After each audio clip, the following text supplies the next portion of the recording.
Os textos. Bom, João 8,31 diz assim: dizia, pois, Jesus aos judeus que nele creram: se vós permanecerdes na minha palavra, verdadeiramente sois meus discípulos. Vamos juntos, esse versículo, vamos lá? Dizia, pois, Jesus aos judeus que nele creram: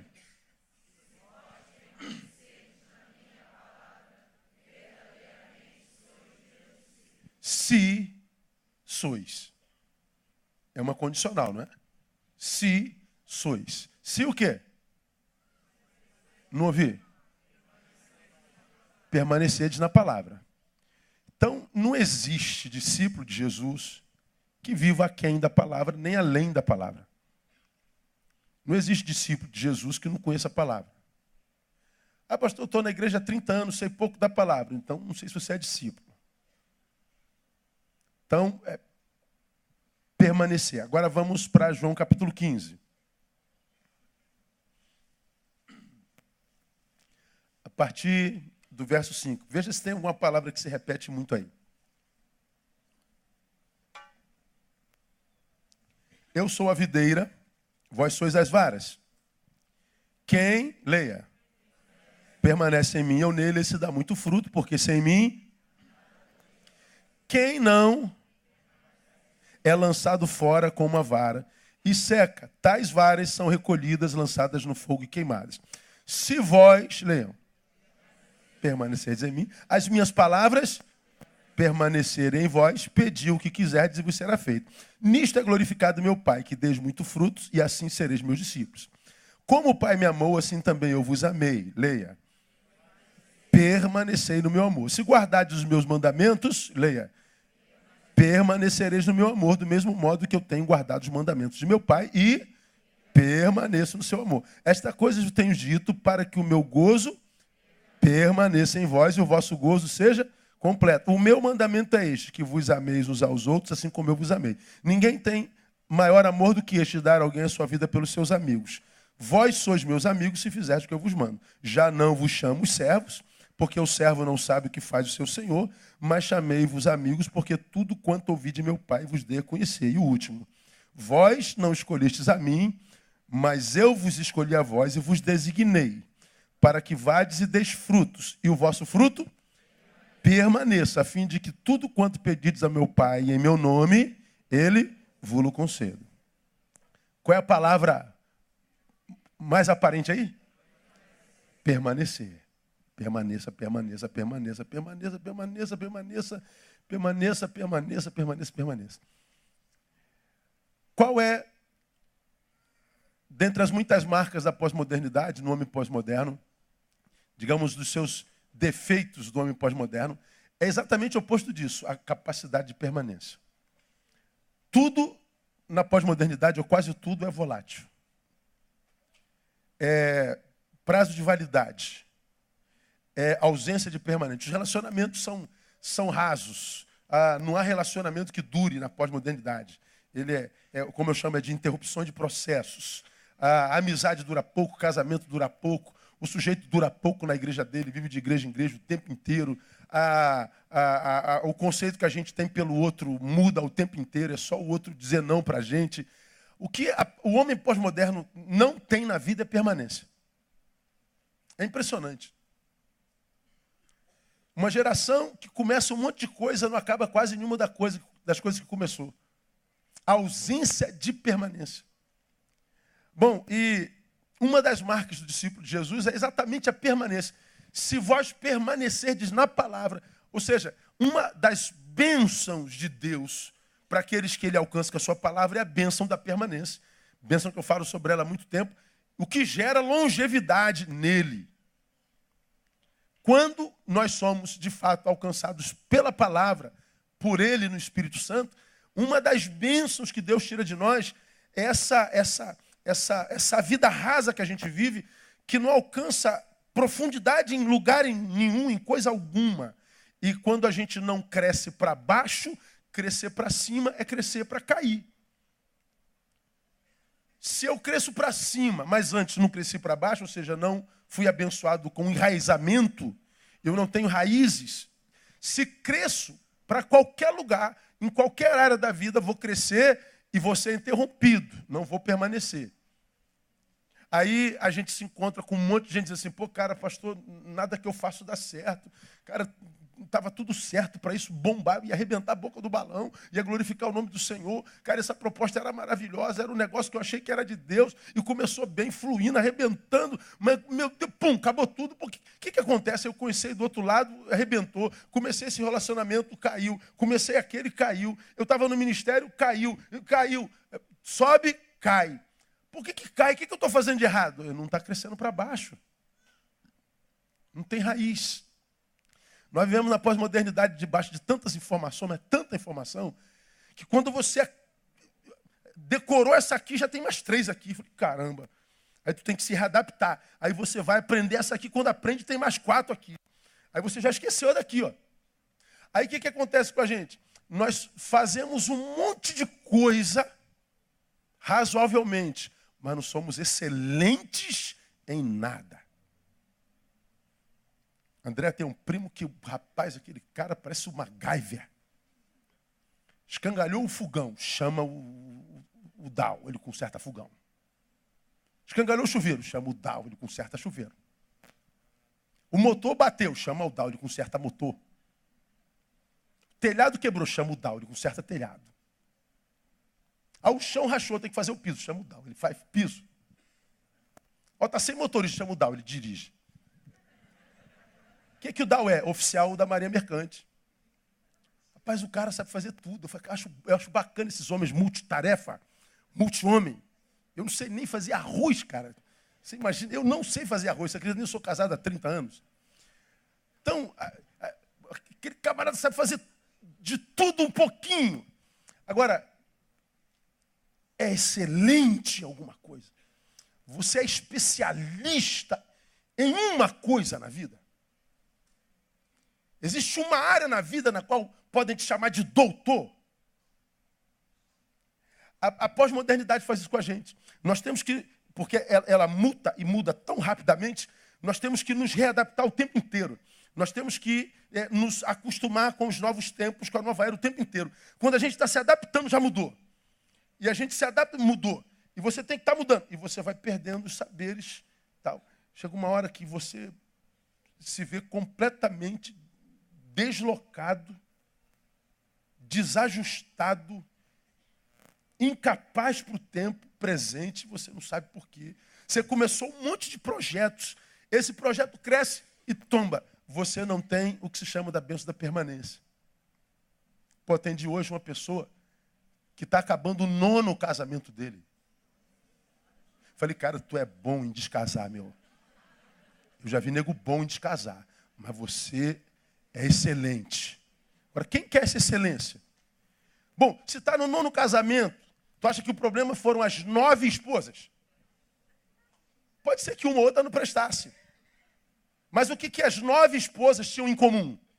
O mesmo miserável do marido.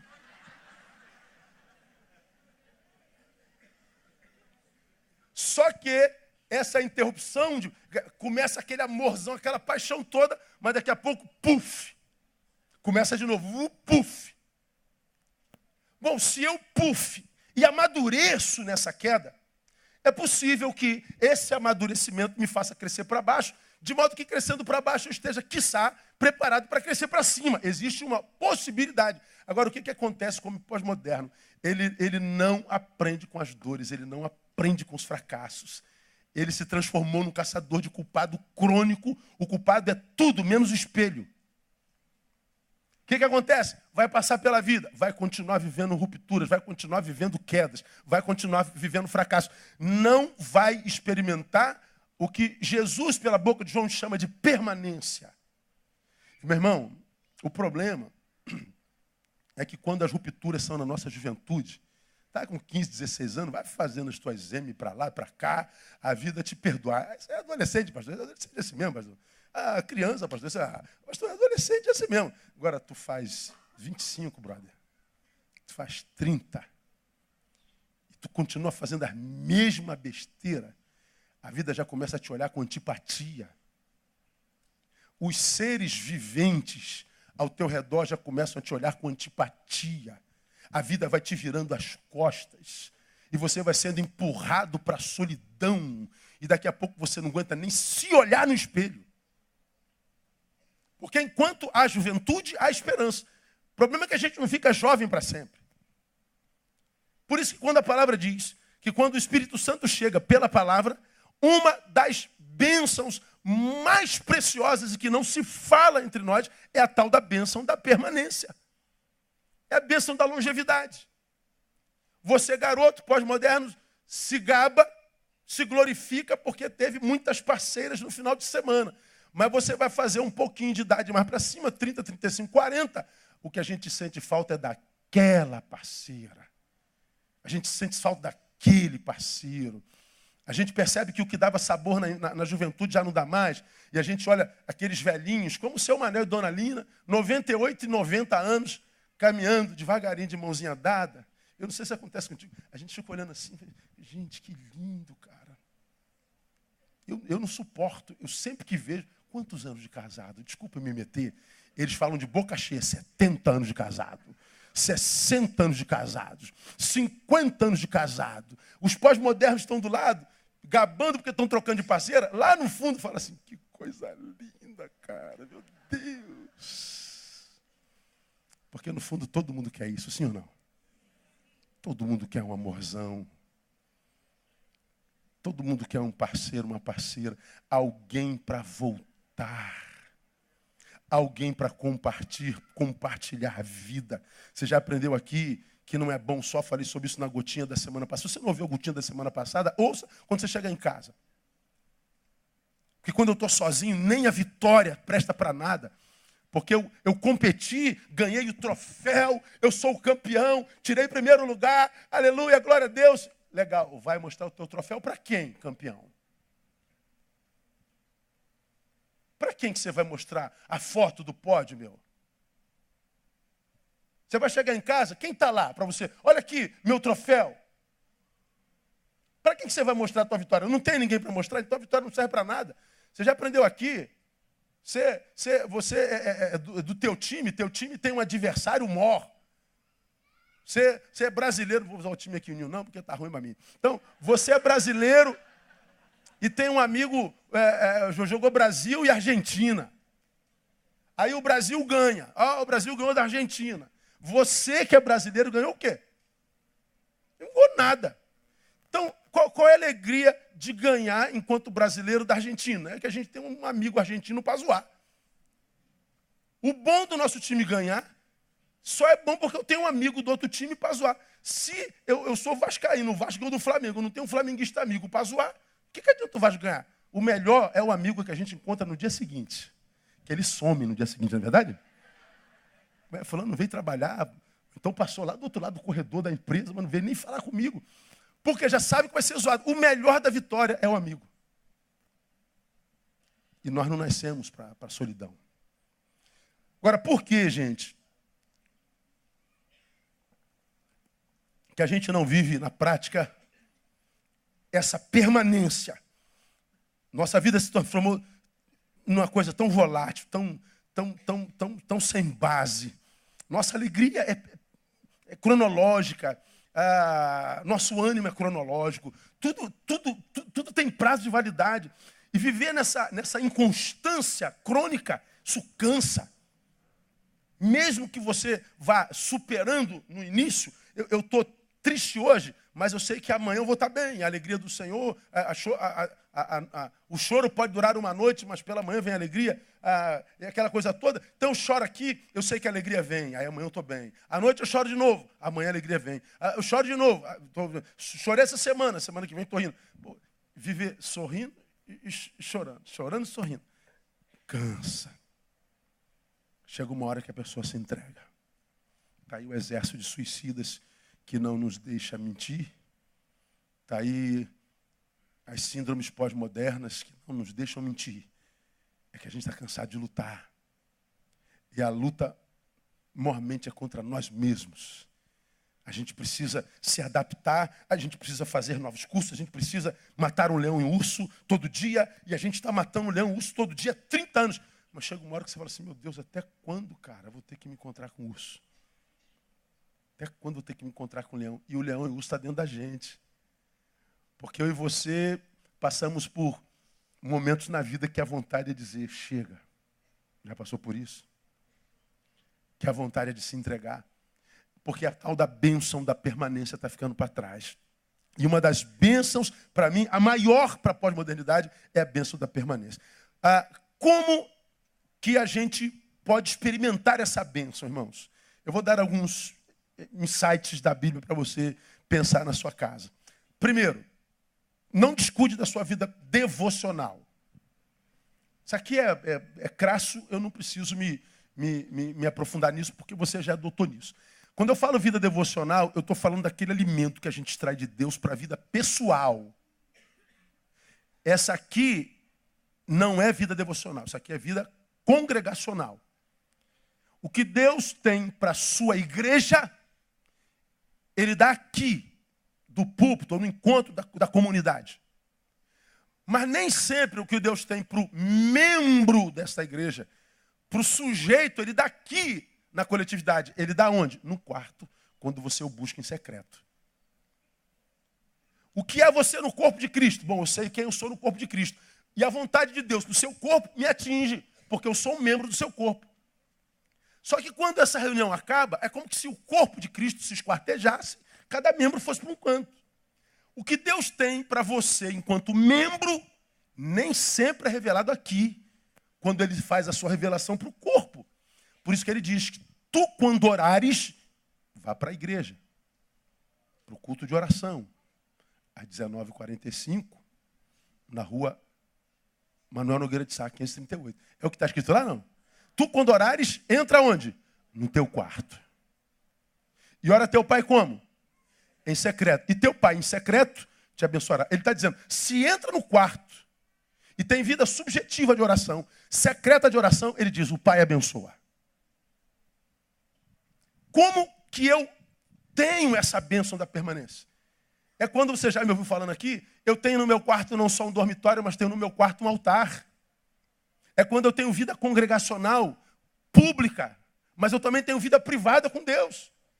É quando, porque no quarto em secreto, eu digo para Deus e para o universo e para o mundo espiritual que a minha fé não é terceirizada. Eu não chego a Deus através do pastor Neil. Eu não chego a Deus através da Igreja Batista Betânia. Eu não chego a Deus através do irmão que está... Eu chego a Deus através de Jesus Cristo, com quem eu tenho contato no quarto. Porque se eu estou congregado, mas eu não tenho o altar no quarto, eu estou terceirizando minha fé. E, lamentavelmente, nós temos uma indústria de terceirização da fé. Que o cara fala assim na televisão, irmãos, sexta-feira nós temos a sexta-feira da vitória e do descarrego total. Estou viajando para Israel e vou me consagrar até sexta-feira. Vou trazer de Israel a água abençoada do Jordão. Venha na sexta-feira que Deus vai liberar a tua bênção. Aí você vem na fé em quem? Em Deus? Não, na experiência do apóstolo. Irmão, o apóstolo vai trazer água do Jordão sexta-feira. Estou ansioso para chegar sexta-feira, Jesus amado. Vai trazer água do Jordão. Aí você vê, tem aqui, ó, a igreja está cheia, 1000 pessoas aqui. Para o Neil trazer água para 1000 pessoas do Jordão, irmão, eu tinha que trazer muitos aviões pipa. Ou não? Imagina a igreja da televisão, que tem 10.000 pessoas, culto às 8, 10, 12. Quanta água tinha que vir? Ia acabar com o Jordão, ia secar o Jordão. Eu só sei que aparece água para todo mundo. Dá para entender isso? Todo mundo sai com a garrafinha d'água. E a água do Jordão nem é potável, tá bom? Todo mundo sai com a... Aí você vem dizendo, eu agora vou ser abençoado. Só que você está dizendo, eu estou no exercício da minha fé. Essa fé é terceirizada. Essa fé tem outro intermediador, que não é Jesus de Nazaré.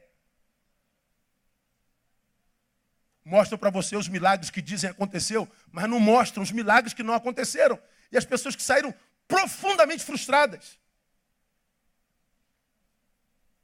E o que acontece? Você passa a descrer. Você sai de lá com a overdose de unção, muita intensidade, mas durante a semana vai acabando, terça-feira já não tem mais nada. É a fé de Pedro, antes da negação. Jesus está andando sobre as águas, ele diz, Senhor, eu quero ir ter contigo, igual um menino. Jesus diz, vem. Posso ir? Vem. Ele pisa na água e não afunda, e vai andando. Quando vem a tempestade, ele tira o olho de Jesus e olha para a tempestade e começa a afundar. Ele tem a fé de muita intensidade e pouca duração. Ele tem a fé de muita intensidade, mas não tem permanência. Por que temes, Pedro? É um homem temeroso, mas ainda assim andou sobre as águas por um pouco de tempo. O que ele não teve foi a bênção da permanência.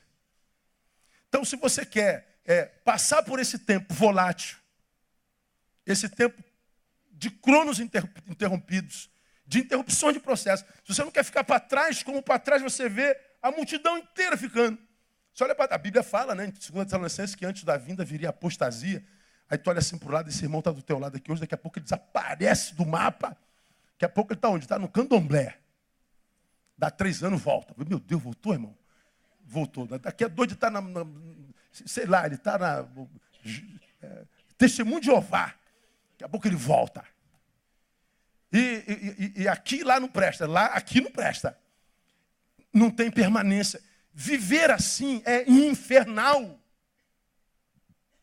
Como que eu tenho vida de permanência, a bênção da permanência? É quando eu busco alimento individual e diário. Ou seja, aquele alimento que vai além do coletivo. Essa experiência vem, por exemplo, a história de Marta e Maria. Jesus foi para a casa de Marta e Maria. Uma sentou-se aos pés de Jesus e ficou ali absorvendo dele. A outra foi para a cozinha. Falou, Jesus está aqui, meu Deus do céu, o que eu vou fazer para agradar Jesus? Oh, meu Deus, Jesus, olha quem está na minha casa. Vizinho, olha quem está na minha casa. O que eu vou fazer? Eu tenho que fazer alguma coisa para Jesus. Ela correu para a cozinha para fazer quitute. A outra senta aos pés de Jesus. Aí que está fazendo quitute, fazendo alguma coisa para Jesus, vem e reclama. Pô, Jesus, eu estou aqui ralando para caramba, fazendo uma coisa boa para o Senhor. Essa minha irmã vagabunda está aí sentada, não me ajuda, manda ela me ajudar. Pô, Jesus quebra tudo, né? Ela escolheu a melhor parte. Eu ia ficar com raiva de Jesus, irmão. Certamente ela ficou com raiva de Jesus. Por quê? Porque na cabeça de uma, o que Jesus quer de nós é que nós façamos alguma coisa para eles. Na outra, Jesus quer que nós estejamos com ele. Uma preferiu fazer para Jesus, a outra preferiu estar com Jesus. E Jesus disse, a que preferiu estar, escolheu a melhor parte. Ou seja, teu trabalho é importante, mas não é imprescindível. Porque não há nada que você possa fazer para Jesus que ele não faça melhor sem você. Não há nada que você possa dar a Deus que não tenha sido ele mesmo que tenha dado. Então, quando Deus nos chama, não chama para fazer para ele. Ele nos chama para estar com ele. Então, o que ele quer de mim não é produção. O que ele quer de mim é presença. Você ama estar na presença de Deus? Amém ou não? Deus ama estar na tua também. Agora, ele só está na nossa presença quando a gente está no quarto. Não é na igreja. Por isso há tanta gente na igreja frustrada, vivendo uma fé mentirosa que só. Então, você quer ter a bênção que é rara, que é difícil e necessária, a bênção da permanência? Cuida da tua vida devocional. Constrói um altar no teu quarto. Segundo, cuidado com as tuas amizades. Isso aqui é fundamental. Deixa eu perguntar aqui. Deus está falando, não sei se você vai ouvir, né? Quantos têm muita dificuldade de lidar com solidão aqui? Levanta a mão. Pastor, eu tenho muita dificuldade de lidar com solidão. Não minta não tem vergonha não. Só meia dúzia, o resto mente.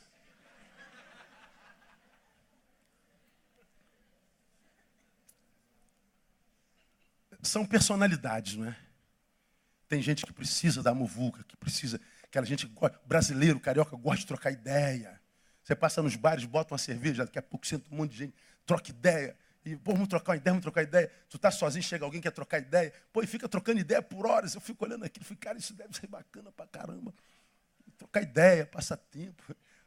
Eu sinto no meu canto e fico, cara, meu Deus, eu sou doente, eu devo ser maluco, cara, alguma coisa assim. Porque eu não tenho vontade de trocar ideia, não tenho vontade de conversar, não tenho vontade de... Meu Deus, Neil, tu é louco, cara. Você já está pronto para partir para a glória. Porque eu estava outro dia sentado numa mesa, num dia de folga, onde eu sento todo dia de folga. Aí sentam os aposentados lá todo dia. Bom dia, beleza, brother? Tal. Boto minha moto escondida, para ninguém me achar. Eu sento aqui quietinho, meu livrinho, solzinho. Depois de uns 2 meses, todo dia, bom dia. Aí tinha um sozinho, aí ele falou, pô, meu brother, posso chegar aqui? Ô, irmão, pode chegar. Pô, cara, desculpa, eu sempre te vejo sozinho aí, cara. Pô, senta aqui comigo aqui, poxa, muito ruim ficar sozinho aí, pô.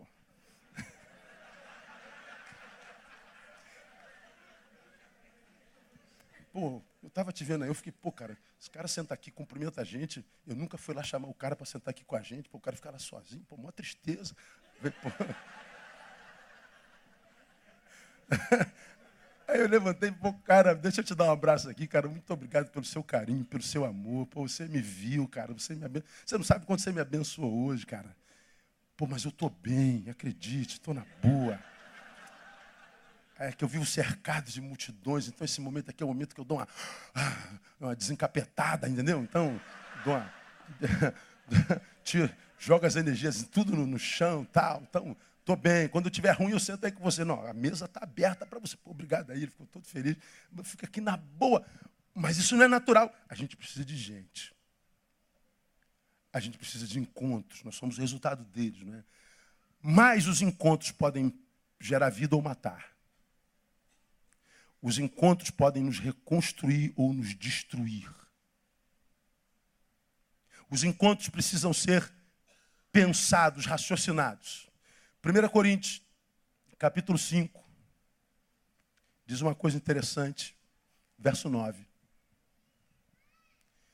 Já por carta vos escrevi que não vos comunicasseis com os que se prostituem.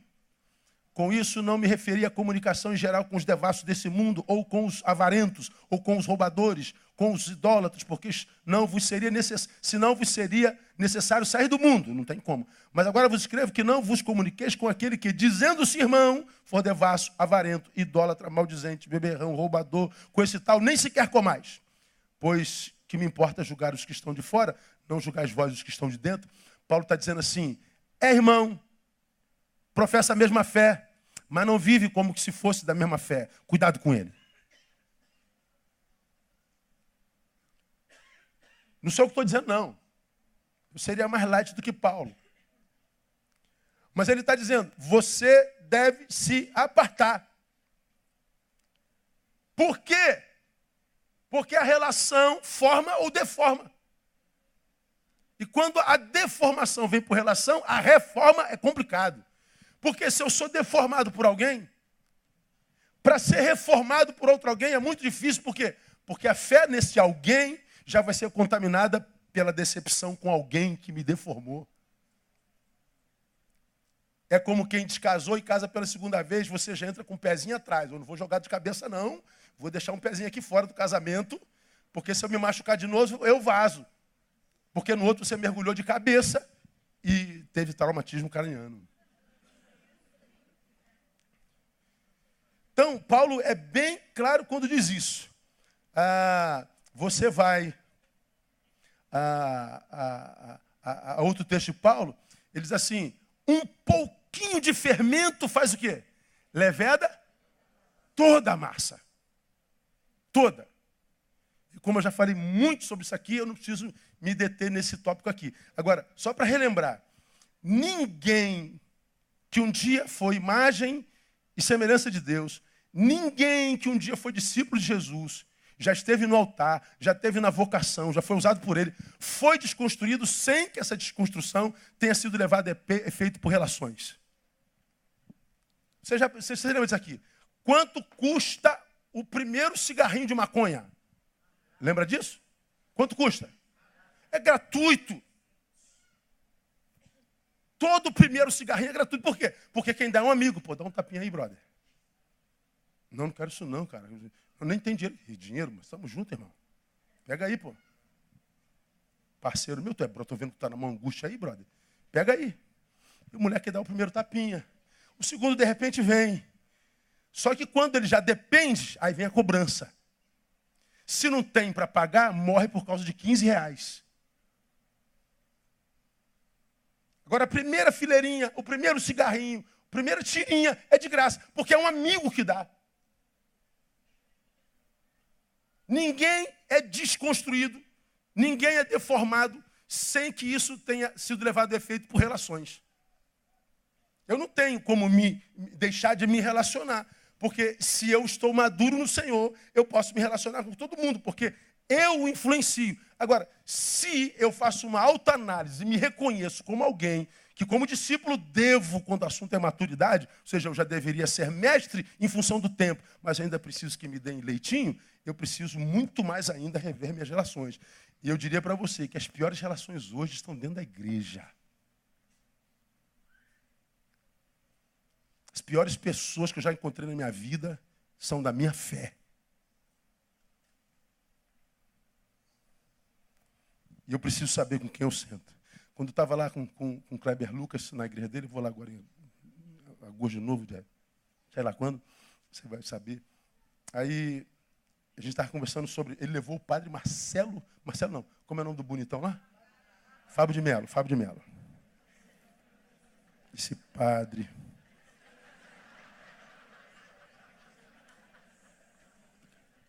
Gosto muito dos livros dele. Mas esse padre... Então, levou o cara lá para pregar. Aí eu falei, rapaz, teve um site desse aí que ligou para mim para saber o que eu achava. É mesmo? Não ligou. O que você falou? Eu falei para o jornal, não te interessa. Não tem nada a ver com isso, não. Aí, e você, né? Eu levaria o Fábio de Melo? Eu levaria. Sim, o conteúdo dele falaria aqui. O que eu não trago são muitos pastores.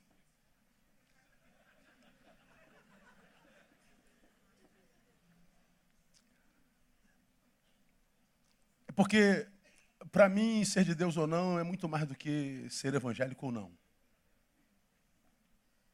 Para mim, de fato, tem a ver com o espírito pelo qual eu passo pelo caminho. Eu li um e-mail hoje, a menina com muito carinho, com muita... Pastor, o senhor acredita que existem pessoas que não sejam de Deus, que não sejam evangélicos? Pô, como é que a gente pode entender uma pessoa que é de Deus, que não é evangélica? Porque ela, por exemplo, uma pessoa que não é de Deus e adora imagens. Uma pessoa que não é de Deus e bebe vinho. Pode ser de Deus beber vinho, Jesus tem misericórdia. Pode ser de Deus e fumar. Pô, a primeira vez que eu fui na América, eu preguei numa igreja lá, uma presbiteriana. Nós fomos para a porta, o pastor pega o cigarrão assim. Deus, bom dia, irmão. Deus abençoe. Eu falei, Jesus, me mata e me leva, porque até eu estou escandalizado. Mas fico pensando, né? Esse é o pior pecado.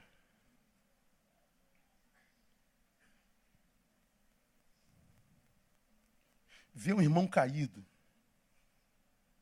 porque foi pego em seu pecado, e ao invés de estender a mão, crucificá-lo. Mesmo sabendo que a única diferença que eu tenho com ele é que o pecado dele foi revelado e o meu não. E ainda assim não fazer nada, seria pior do que dar um trago num charuto, num cachimbo.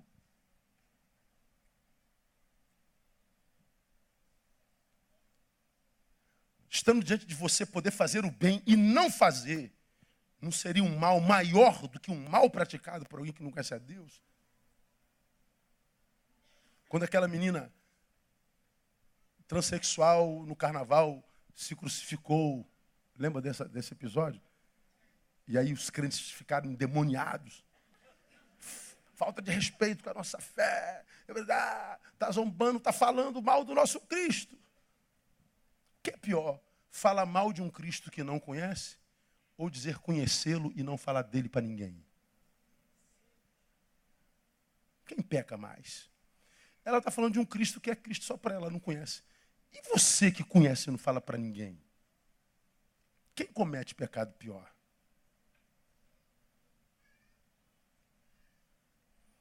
Ah, descobriram que a cantora fuma maconha. E você visita site pornô?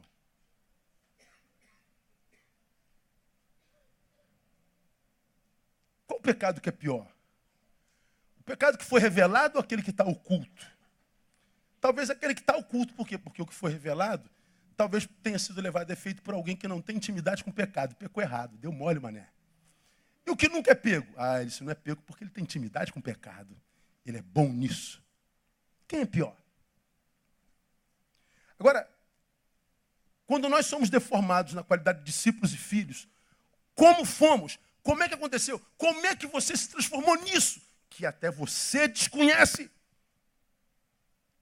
Como você se distanciou tanto daquele que você era no altar e do qual você tem saudade. Como que essa deformação foi feita? Olha para o lado, irmão. Você vai ver como as relações têm essa capacidade de nos desenraizar e, consequentemente, desenraizados, nos impossibilitar de viver permanência. Porque se eu perco raiz, e vamos imaginar que Deus resolva me abençoar, me fazer crescer, Ele me faz crescer para cair. Deus nos mantém pequenos e medíocres por amor, porque Ele nos vê sem raízes. Se deita vinho novo sobre o odre velho, sim ou não? Não, porque se deita vinho novo sobre o odre velho, o que acontece com o odre? Arrebenta o odre e se perde o vinho. O vinho simboliza o Espírito Santo, o odre somos nós. Ou nós renovamos o odre, que somos nós, ou não tem vinho novo. Porque se Deus derramar dele em profusão o vinho novo sobre esse odre velho que a gente, ele arrebenta com a gente. Por amor, ele nos deixa vazio. Então você que se acha vazio de Deus, oco de Deus, bom, isso aí pode ser a maior expressão do amor de Deus para a tua vida. Quer ser cheio, renova o odre. Você renova o odre através de relacionamentos corretos. Portanto, eu acho que na pós-modernidade, para quem quer bênção da permanência, primeiro, amadureça a ponto de aprender a curtir a própria presença. Ou seja, quando você estiver sozinho, esteja diante da melhor companhia que você pode ter nesse planeta. Esteja diante de uma companhia tão abençoada que você não precisa de outra. De modo que quando a outra chegar, vai ser para fazer transbordar e não para preencher vazios. Porque é só assim se tem relações saudáveis. Porque se eu faço do outro, como eu falei na semana passada, não é bom como esteja só. De que solidão ele está falando? Daquela solidão que me incapacita relacionar-me. Me faz relacionar errado, ou seja, faço do outro remédio para a minha solidão. E existe uma solidão em nós que não vai ser morta nunca, ela é imortal. Nós somos únicos, Rousseau disse. Somos absolutamente sós. Se eu sou absolutamente só, como é que eu posso achar que o outro pode gerar plenitude em mim? Ele é pó. Então, todo encontro, como eu falei, é um hiato da solidão. Todo encontro, na verdade, é uma intersubjetividade. Eles não se locupletam, não. Eles respiram um no outro da solidão que lhes habita. Agora, se eu me relaciono, transformo um outro num remédio, eu estou lançando sobre ele um fardo pesado demais. Agora, quando eu sei que o outro não é a razão da minha vida, ele é uma ilha onde eu respiro, eu não vou exigir dele mais do que ele pode me dar e nem vou dar a ele mais do que eu posso dar. Então, a relação é equilibrada. Então, cuidado com as tuas amizades. Terceiro, não se renda ao legalismo. Legalismo é a pior desgraça que para mim pode haver. A religião é um problema. Por quê? Você já aprendeu. O pecador sabe que precisa ser liberto. O religioso nem sabe que está em cadeia. Ele acha que é a cereja do bolo. Tem amor nenhum no coração, não tem solidariedade nenhuma na alma, não tem espírito liberto de beligerância em lugar nenhum do corpo. Ele é um internado. Ele é um performático, ele é um domingueiro, ele é um templocêntrico, mas não tem destreza nenhuma com o ser humano, nenhuma. Ele não sabe falar a língua humana, ele sabe falar a língua do Gabriel, do anjo, do arcanjo. Mas a língua nem do filho, do adolescente, ele não sabe. Ele não sabe falar a língua da esposa, do marido, do vizinho, do patrão, do empregado. Ele nem sabe que está em cadeia. Agora, para a gente encerrar, ninguém na história da minha vida, 51 anos, um dia disse, pastor, eu sou um legalista, eu assumo. Os legalistas só são legalistas aos olhos alheios. Mas vamos fazer uma autoanálise agora, bem rapidinho, para saber se a gente é legalista. Você é legalista? Não, eu não, pastor. Vamos fazer uma análise rapidinho, para a gente terminar? De repente você aí não sabe.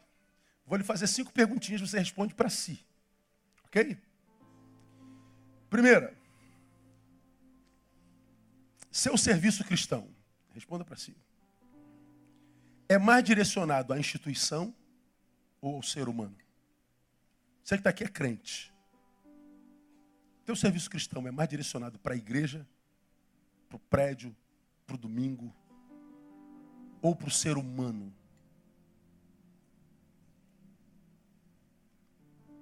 Porque a gente que está na igreja o dia inteiro, cara, ele varre, ele vai para a vigília, ele vai para a campanha, ele dá aula, ele toca, ele prega e tal. Instituição. Mas quando você está fora da instituição, tem serviço humano? Não, legalista. O outro. O próximo. O que te incomoda mais? A liberdade dele? Ou a miséria dele? O que te incomoda mais? Ver um irmão adorando com liberdade, o tal do extravagante? Ou ver um irmão caído, ferido, machucado, triste? Quando você vê um irmão caído, você sofre. Pô, coitado do meu irmão. Ou você sofre com a alegria dos outros? O que te incomoda mais? Seja honesto. Porque todo legalista adora ver gente caída, mas ele nunca vai admitir isso. Fulano caiu. Nunca me enganou. Sempre soube. Nunca vai sair. Não acredito, cara. Vamos orar por ele agora? Que Deus tenha misericórdia dele.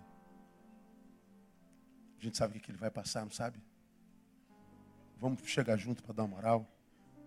Sempre soube. A boca chega a babar, cara. Você cai baba assim, ó. O que te faz sofrer? A alegria do outro ou a tristeza do outro? Se é a alegria do outro, legalista. Autoanálise. Examine-se, pois, o homem a si mesmo. Autoanálise. Você se acha bom ou mau crente? Responda para si. Você é um bom crente? Ou é um mau crente? Vamos imaginar que você seja daqueles que respondeu, acho que eu sou um bom crente, pastor. Se você se acha bom crente, em função de quê? Almas ganhas ou comportamentalismo? Performance.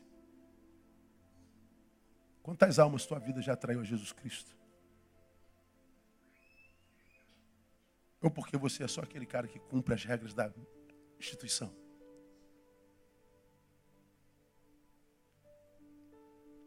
Quando você se relaciona, tua vida desperta fome e sede. É gente boa, tem uma fé atraente, ou é daquela fé repelente? De onde você tirou a ideia de que você é bom crente? De onde você tirou a ideia que você sabe tanto de Bíblia? O saber da Bíblia gerou vida em quem? Quando? Onde? Um dia? Quase sempre os legalistas estudam a Bíblia para jogar na cara do pecador o seu pecado. Legalista. Vida privada versus vida pública. S mais uma e a gente termina. O que você é em público? Aqui. É muito ou pouco parecido com o que você é sozinho? Quando tem olhos sobre você. Quando você está sozinho. Seus pensamentos. Esse ser privado é muito parecido com esse público ou eles são completamente distintos? Quanto mais longe um do outro, mais legalista é. Quanto mais próximo do outro, mais santo é.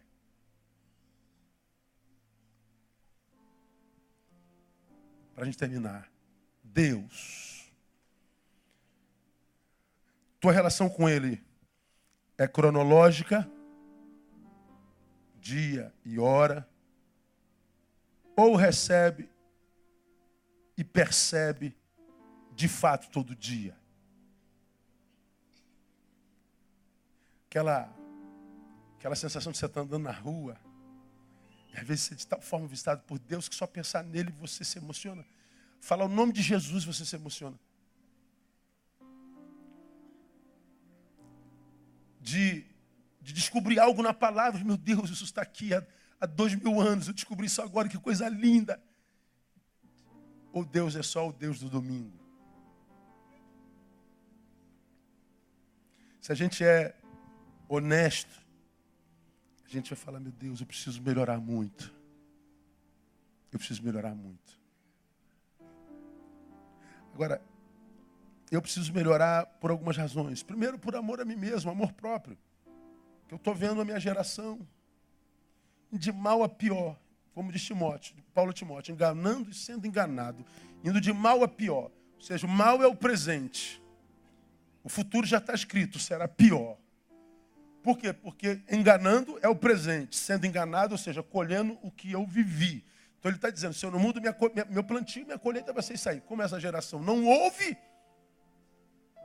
ela não tem diálogo, quando a gente senta para conversar, é só para provar para o outro que ele está errado. Isso não é diálogo, isso é monólogo duplo.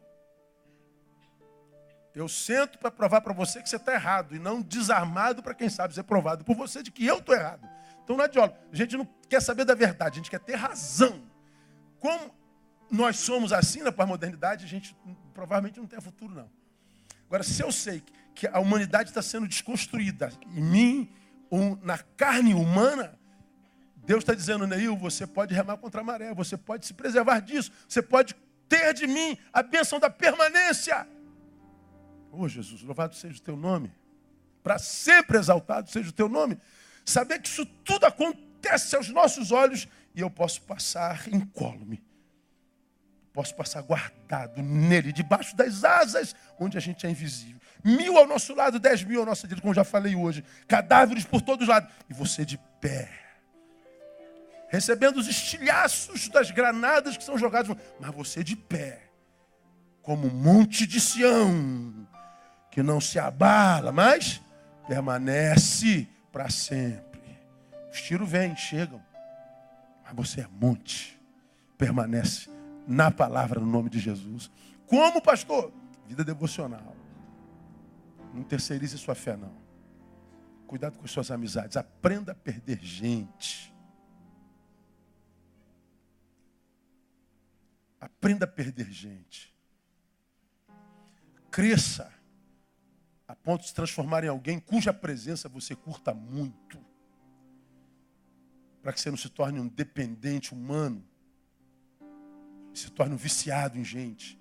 Um monte de gente achando que ama fulano e não é amor, é vício. Não se renda ao legalismo. Não se renda à religiosidade. Termino lendo Gálatas capítulo 3. Que é um texto interessante. Onde Paulo, falando aos crentes da Galácia, faz assim: ó insensatos gálatas, olha só. Quem vos fascinou a vós, ante cujos olhos foi representado Jesus Cristo como crucificado? Quem vos fascinou a vós?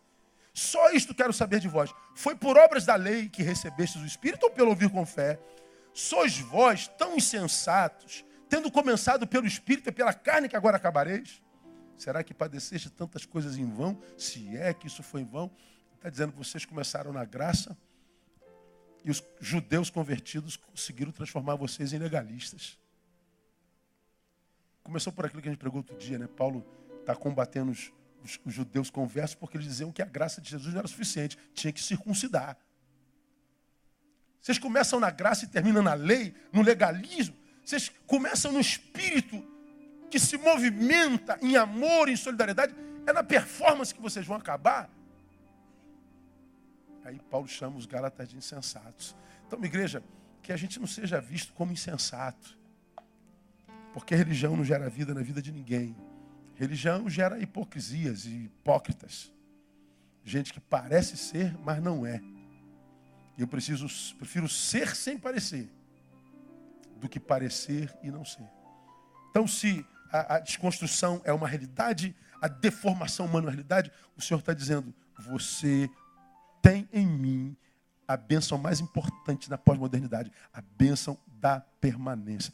Que a graça do Senhor Jesus nos capacite para permanecermos nele e depois de termos feito tudo, ainda permanecer firme, como diz Jesus de Nazaré. Vamos aplaudir a ele, vamos levantar, vamos orar e vamos embora para casa.